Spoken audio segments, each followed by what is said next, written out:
সমস্ত বেদ বেদান্তৰ সাৰস্বৰূপ গ্ৰন্থ হৈছে ভাগৱত। গতিকে ভাগৱতত বিভিন্ন দৃষ্টিৰ পৰা বিভিন্ন অৰ্থ আছে। তাৰ প্ৰকৃত অৰ্থটো অনুধাৱন কৰিবলৈ প্ৰয়োজন সন্তসকলৰ মাজত তাক আলাপ আলোচনা কৰাৰ। কাৰণ যেতিয়ালৈকে আমি নিজৰ মনৰূপী মথুৰাত কৃষ্ণ কথা মথন কৰা নাযায়, তেতিয়ালৈকে তাত কৃষ্ণ সূৰ্য উদিত নহয়। কৃষ্ণ সূৰ্য উদিত নহ'লে নাম ধৰ্ম বিদিত নহয়। যেতিয়ালৈকে হৰি কথা মথন নহয়, তেতিয়ালৈকে সেই হৰি কথাৰ পৰা তাৰ প্ৰকৃত যিখিনি তাৎপৰ্য তত্ত্ব লীলা তাৰ আস্বাদন ৰস আস্বাদন কৰাটো অসম্ভৱ। সেইবাবে সন্তসকলৰ মাজত এই ভাগৱত কথা হৰি কথা আলোচনা কৰাৰ প্ৰয়োজন। শৌনকাৰী ঋষিসকলেও পূৰ্বতে সেই আলোচনাৰ মাধ্যমেৰেহে ভাগৱতমুখী হৈছিল। এতিয়া যদিও শ্ৰীমদ ভাগৱতৰ দ্বাদশ স্কন্ধ পাঠ হৈছে, দ্বাদশত পোনপ্ৰথমতে এতিয়া বৰ্ণিত হৈছে ৰাজবংশাৱলী কথন আৰু কলিৰ যুগধৰ্ম নিৰ্ণয়। এই কথাখিনিত সোমোৱাৰ প্ৰাক মুহূৰ্তত এই কথাটো বিচাৰণীয় বিষয় যে ভাগৱতত যি 10 লক্ষণ বৰ্ণনা কৰা হৈছে, সেই 10 লক্ষণৰ প্ৰকৃত আৰম্ভণি হৈছে তৃতীয় স্কন্ধৰ পৰা। প্ৰথম আৰু দ্বিতীয় স্কন্ধ হৈছে ভাগৱতৰ আৰম্ভণি অংশ। প্ৰথম আৰু দ্বিতীয় স্কন্ধত বৰ্ণনা কৰা হৈছে যে এজন ব্যক্তি ভাগৱত মাৰ্গত আগবাঢ়িবলৈ হ'লে কেনেধৰণৰ এটা পদ্ধতি অৱলম্বন কৰি আগবাঢ়িব পাৰিব। পোনপ্ৰথমতেই ভাগৱত বৰ্ণিত প্ৰথম লক্ষণ হৈছে ঈশ্বৰৰ সৰ্গ। সৰ্গ মানে হৈছে ঈশ্বৰৰ দ্বাৰা বৈকৃত সৃষ্টি। ভগৱন্তই এই সৃষ্টিখন ৰচনা কৰিবলৈ যাওঁতে কিদৰে তত্ত্বসমূহ নিৰূপণ কৰিছিল, সেই তত্ত্বসমূহৰ বৰ্ণনা আহিছে তৃতীয় স্কন্ধত। সৰ্গৰ পাছতে হৈছে বিসৰ্গ লক্ষণৰ কথা। বিসৰ্গ মানে হৈছে ঈশ্বৰৰ দ্বাৰা প্ৰাকৃত সৃষ্টি। ভগৱন্তই কিদৰে বিভিন্ন জীৱ শৰীৰ এই সমস্ত অনন্ত কোটি ব্ৰহ্মাণ্ডৰ জীৱগণক সৃষ্টি কৰিলে, সেই সম্পৰ্কিত বৰ্ণিত হৈছে বিসৰ্গ লক্ষণত।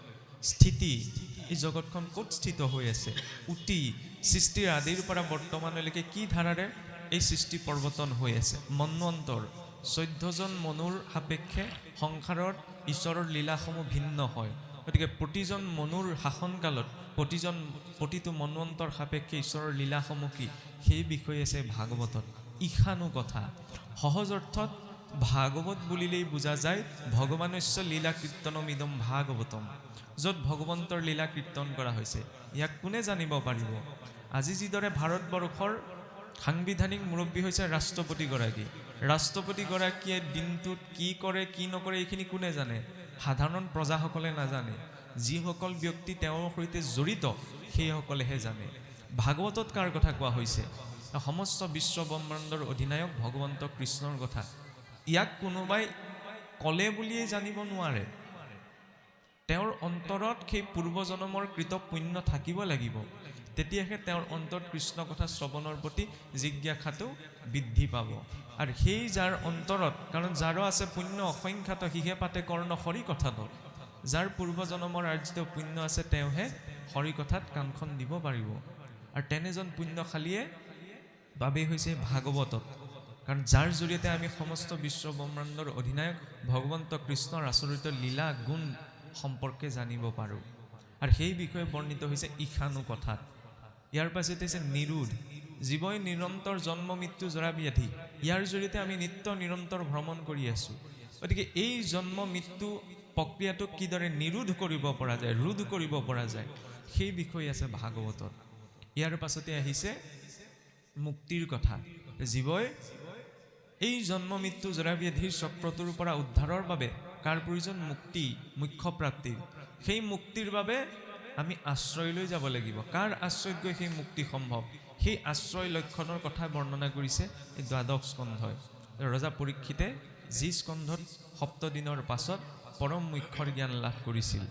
এতিয়া চাওকচোন, কলিযুগৰ মনুষ্য হিচাপত, আৰু নিশ্চয়কৈ ধৰি লওক অনুষ্ঠানটো দুদিনীয়া কাৰণে দ্বাদশ স্কন্ধ টিকেট নিৰ্বাচন কৰা হৈছে।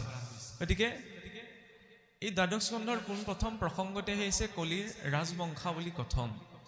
যে যেতিয়া মহামুনি শুকদেৱে ৰজা পৰীক্ষিতৰ সন্মুখত ভাগৱতৰ কথা কৈ কৈ একেবাৰে দ্বাদশ স্কন্ধ পালেগৈ, তেতিয়া ৰজা পৰীক্ষিতৰ ওচৰত শুকদেৱে আগন্তুক সময়ৰ কলিযুগৰ লক্ষণবিলাক, কলিযুগৰ সমাজ ব্যৱস্থা, কলিযুগৰ চিন্তাধাৰা কেনেধৰণৰ হ'ব এই সম্পৰ্কত বৰ্ণনা আগবঢ়াইছে। এতিয়া চাওকচোন, এই কথা প্ৰসংগত লাগি ক'বলৈ যাওঁতে এটি প্ৰসংগ আহে মহাভাৰতৰ। যেতিয়া ভগৱন্ত কৃষ্ণই বৈকুণ্ঠ প্ৰয়াণ কৰাৰ আগমুহূৰ্তত অৰ্জুন, ভীম, নকুল, সহদেৱ এই চাৰিওজন ভাতৃয়ে ৰজা যুধিষ্ঠিৰৰ ওচৰত বোলে জিজ্ঞাসা প্ৰকাশ কৰিছিল যে দাদা, এতিয়াতো ভগৱন্ত বৈকুণ্ঠ প্ৰয়াণৰ পাছত দাপৰৰ শেষত কলিৰ আগমন ঘটিব, গতিকে কলিৰ আগমন ঘটাৰ লগে লগে কলিৰ লক্ষণবিলাকনো কেনেধৰণৰ প্ৰস্ফুটিত হ'ব সেই বিষয়ে আমি জানিবলৈ বিচাৰিছোঁ। তেতিয়া বোলে মহাৰাজ যুধিষ্ঠিৰে কৈছিল যে সেই ভাতৃসকল, কলিৰ আগমন ঘটিব এনে নহয়, কলিৰ ইতিমধ্যেই আগমন ঘটিলে। যেইখিনি মুহূৰ্তত ভগৱন্ত কৃষ্ণই বৈকুণ্ঠলৈ প্ৰত্যাৱৰ্তন কৰিলে তৎমুহূৰ্তে কলিয়ে আহি, কলি মানে কি সহজ অৰ্থত বেয়া গুণবিলাক, গতিকে সেই বেয়া গুণবিলাকে পালিয়ে পোখালিয়ে খুব পিটি ধৰিলেহি। তেতিয়াহ'লে বোলে কেনেদৰে আমি সেই কলিৰ লক্ষণবিলাকক চিনি পাম? তাৰ বাবে বোলে একো কৰিব নালাগে, তোমালোক আমাৰ ৰাজ্যৰ চাৰিওদিশে ভ্ৰমণ কৰি আহা, আৰু চাৰিওদিশে ভ্ৰমণ কৰিবলৈ গ'লে তেতিয়া তোমালোকে তাত কলিৰ লক্ষণবিলাক স্বতঃস্ফুতভাৱে দেখা পাবা। আৰু সেই আজ্ঞাকে শিৰত গ্ৰহণ কৰিবলৈ চাৰিওজন ভাতৃ জম্বুদ্বীপৰ চাৰিওদিশে ভ্ৰমণ কৰিবলৈ ওলাই গ'ল। আৰু চাৰিওদিশে ভ্ৰমণ কৰিবলৈ ওলাই যাওঁতে চাৰিওজন ভাতৃয়ে ৰাজ্যৰ চাৰিও প্ৰান্তত চাৰিটি অকণমান অদ্ভুত দৃশ্য দেখা পাইছিল। অৰ্জুনে গৈ দেখিছিলগৈ এজন ব্যক্তি বোলে এখন নৈত ডিঙিলৈকে পানীত ডুব গৈ আছে, কিন্তু তাৰ পাছতো বোলে তেওঁ পিয়াসত মোক পানী লাগে বুলি চিঞৰি আছিল। এতিয়া অৰ্জুনে ভাবিছে ব্যক্তিজন নৈতে নামি আছে, নৈত নামি থকাৰ পাছতো তেওঁ পানী লাগে বুলি কিয় চিঞৰি আছে? এই কথাটো সহজভাৱে অৰ্জুনে ল'ব নোৱাৰিলে। ভীমে দেখিলে গৈ বোলে এজনী মহে পথাৰত সন্মুখত কোমল কোমল ঘাঁহ গজি আছে। সেই মহজনীয়ে বোলে সন্মুখত গজি থকা ঘাঁহবিলাক খাই থকা নাই, পাছফালে মুখখন গুজি ঘাঁহ খাই আছে। সন্মুখত বোলে ইমান ভাল ভাল ঘাঁহ গজি আছে, সেইবিলাক খোৱা নাই, পাছফালে মুখখন গুজি ঘাঁহ খাই আছে। এইটো কি দৃশ্য? ইয়াৰ পাছত বোলে নকুলে দেখিলে গৈ এজনী গাই গৰুৱে নিজৰ পোৱালিটোক ইমান চেলেকিছে মৰমতে, চেলেকুতে বোলে গৰু পোৱালিটোৰ সেই হাড় ছাল ওলাই গৈছে। তাৰপিছত সহদেৱে দেখিলে গৈ ৰাজ্যৰ পশ্চিম প্ৰান্তত, যেনেকৈ আমাৰ ভাৰতবৰ্ষৰ পশ্চিম প্ৰান্তত মৰুভূমি আছে ৰাজস্থানৰ পৰা আৰম্ভ কৰি, নহয়নে? মৰুভূমিৰ মাজত বোলে এটা সৰোবৰ আছে, আৰু সেই সৰোবৰৰ মাজত বোলে পদুম ফুল ফুলি আছে। মৰুভূমিৰ মাজত পানী পোৱাটোৱে বহুত দুৰ্লভ, আৰু পদুম ফুল ফুলিবলৈ হ'লে শিপা বহুত তললৈ যাব লাগে, গতিকে মৰুভূমি সদৃশ পৰিৱেশৰ মাজত পদুম ফুল কেনেকৈ ফুলি আছে? এই দৃশ্যকেইটাকে দেখি বোলে যেতিয়া সেই চাৰিওজন ভাতৃ উভতি আহি ৰজা যুধিষ্ঠিৰৰ আগত ক'লেহি যে দাদা, আমি এনেদৰে কিছুমান বিৰূপ দৃশ্য দেখা পালোঁ।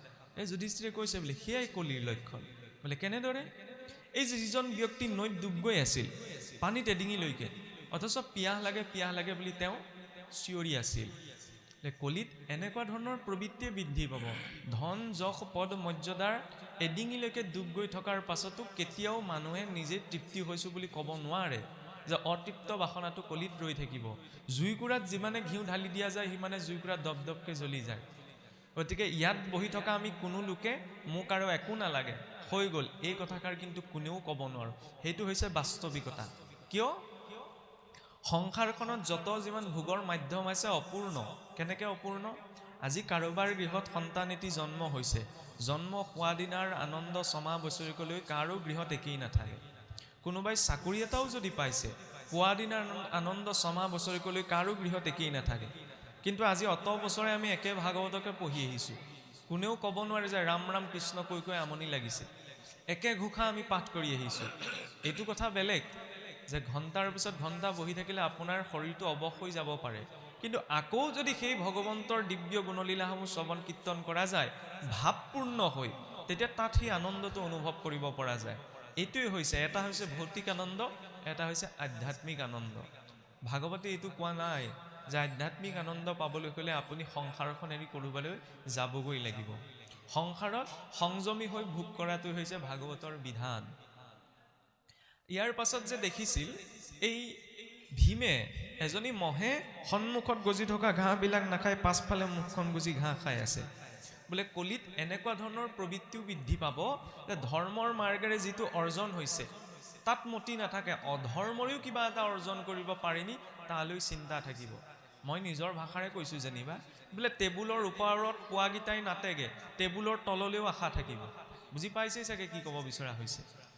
গতিকে অধৰ্মৰে অৰ্জন কৰা সহস্ৰ ধনু যদি সহস্ৰ অশ্বমেধ যজ্ঞ আয়োজন কৰিবলৈও লগোৱা হয়, তেতিয়াহ'লে তাত পুণ্য নাই। আৰু সংসাৰত তাপিত হৈ অৰ্জন কৰা সামান্য এটি ৰতিও যদি ঈশ্বৰৰ কৰ্মৰ অৰ্থে অৰ্পণ কৰা হয়, সিও মহাপুণ্য হয়গে। সংসাৰত তাপিত তেওঁ হ'ব লাগিব। ৰিক্সাৱালাজনে দিনটোত কষ্ট কৰিছে, নহয়নে? কষ্ট কৰি যি অৰ্জন কৰিছে তেওঁ তাপিত হৈছে।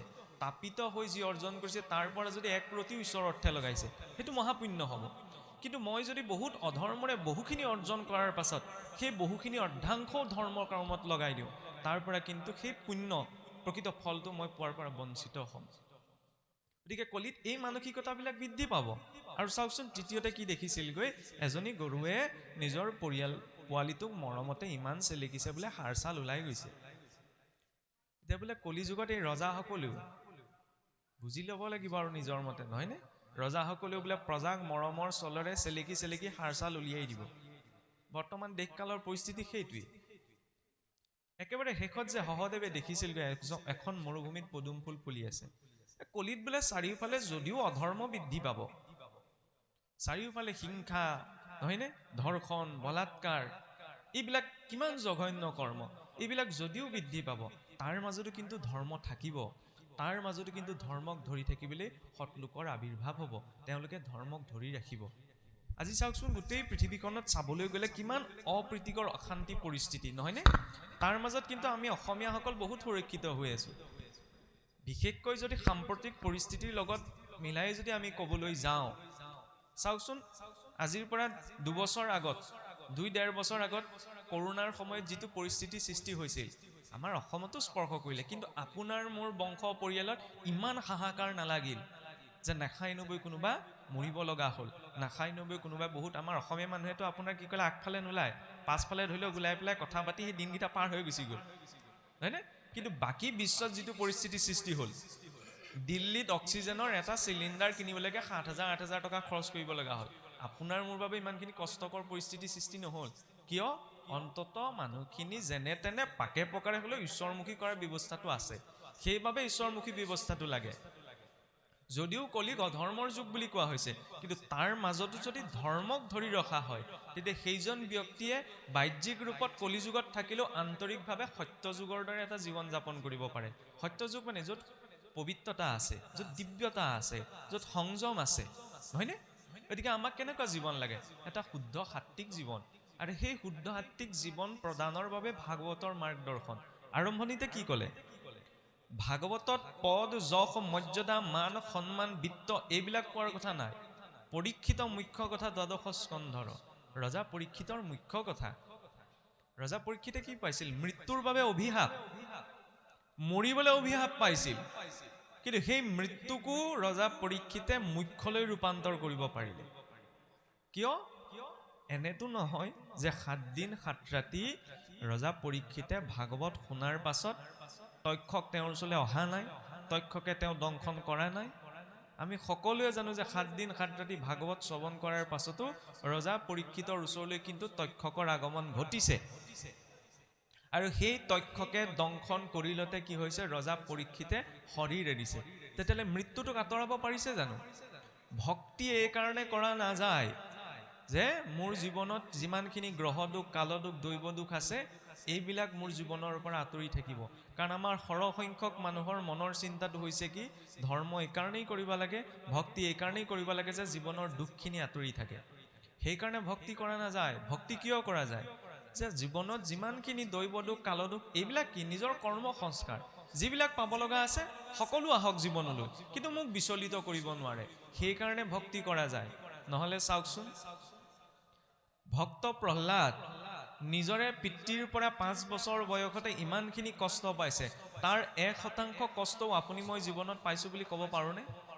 আজিকালি ল'ৰা ছোৱালীৰ দৰে বোলে 24 ঘণ্টা মোবাইলটোকে চাই বহি থাকে, সেইকাৰণে বোলে দেউতাকে গালি পাৰিলে, দেউতাকে শাস্তি দিলে, তেতিয়া অকণ বুজিবলৈ ৰাস্তা এটা আছে। ঈশ্বৰ ভক্তিহে কৰিছিল 5 বছৰ বয়সতে। আমাৰ কি হয়? অকণমান দুখ এটা পালে কণা ভগৱানটোৱে মুখে দেখিলেগৈ চিধাই আমি ভগৱন্তক দুখ দিওঁ। ভক্ত ধ্ৰুৱ জম্বুদ্বীপৰ অধিপতি ৰজা উত্তানপাদৰ সন্তান, নিজৰ দেউতাকৰ কোচতে উঠিবলৈ নিদিলে সুৰুচি মাতৃয়ে, নহয়নে? সতিনীৰ সন্তান বুলি আঁতৰাই পঠালে। সেই দুখতে ভগৱন্তক বিচাৰি ভক্ত ধ্ৰুৱই গৃহ ত্যাগ কৰি গুচি গৈছে। 5 বছৰ বয়সতে সেই ভক্ত ধ্ৰুৱই যিমানখিনি দুখ পাইছিল তাৰ 1% জানো আপোনাৰ মোৰ জীৱনত আছে? নাই। বিপ্ৰ দামোদৰ ঈশ্বৰৰে সখা সুহিদ, খাবলৈ এমুঠি চাউল নাই। আপুনি মইতো দুবেলা দুমুঠি পাইছো, 2-3 দিন কেতিয়াবা নোখোৱাকৈ পাৰ হৈ যায়। ৰজা অম্বৰীশ, ৰজা হৰিচন্দ্ৰ, চাওকচোন হৰিচন্দ্ৰৰ কথাটো আমি সকলোৱে জানো। ঈশ্বৰ ভক্তিহে কৰিছিল, একো যজ্ঞ কৰ্ম কৰা নাই, একো কৰ্মকাণ্ড কৰা নাই। গতিকে ভক্তি কৰাটো আমি যদিও কৈ থাকোঁ যে আটাইতকৈ সহজ, কিন্তু সহজ নহয়। ভক্তি কৰাটো আটাইতকৈ টান। কৃষ্ণ বুলি ক'লেই সকলো হৈ নাযায়, তেওঁৰ প্ৰতি বিশ্বাসটোতো লাগিব, দৃঢ়তাটোতো লাগিব, নহয়নে? সেই বিশ্বাসকে প্ৰতিপন্ন কৰিবলৈ গৈ চাওকচোন ৰজা হৰিচন্দ্ৰ ভয় খুৱাই দিয়া নাই দেই, যে নিজৰ পুত্ৰক ত্যাগ কৰিব লগা হৈছে, পত্নীক ত্যাগ কৰিব লগা হৈছে, ৰাজ্য এৰিব লগা হৈছে, শ্মশানত গৈ চাণ্ডালৰ বৃত্তিও ধাৰণ কৰিব লগা হৈছে। কিন্তু ইমানখিনি কষ্ট পোৱাৰ পাছতো তেওঁ যে স্থিৰে থাকিল, তেতিয়া তেওঁলোকৰ জীৱনত এনেকুৱা কি আছিল? কাহানিও ভক্ত প্ৰহ্লাদ, ভক্ত ধ্ৰুৱ, ৰজা অম্বৰীশ, ৰজা হৰিচন্দ্ৰ, এইসকল মহান মহান ভক্তই জীৱনটোক লৈ কাহানিও বিলাপ কৰা নাই যে হাই কণা বিধিয়ে মোৰ জীৱনত কি লিখিলে, হাই ভগৱন্তই মোৰ লগত এনেকুৱা কিয় কৰিছে। মনুষ্যক কিয় লাগে? সেই আন্তৰিক শক্তিটো, যাতে জীৱনত যেনেকুৱা পৰিস্থিতিয়ে নাহক তেওঁৰ প্ৰতি যাতে বিশ্বাসটো ভাগি নাযায়। আমি কৈ থাকোঁ যে বিশ্বাসে মিলয় হৰি তৰ্কে বহু দূৰ। শুনিবলৈ একেবাৰে সহজ, কিন্তু বিশ্বাসটো আটাইতকৈ গভীৰ বস্তু।